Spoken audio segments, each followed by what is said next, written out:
Je m'appelle Catherine Paul, je suis gérante du magasin Volgue à Grandson et j'y travaille depuis une douzaine d'années environ.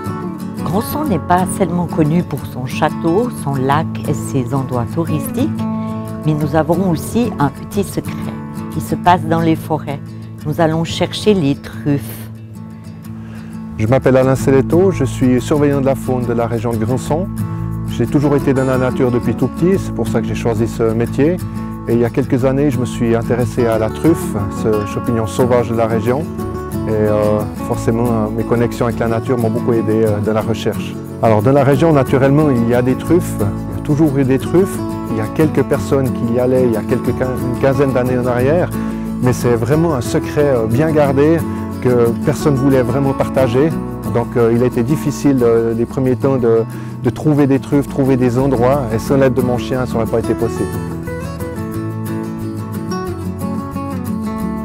Peu de gens le savent, mais il est possible de cultiver de la truffe.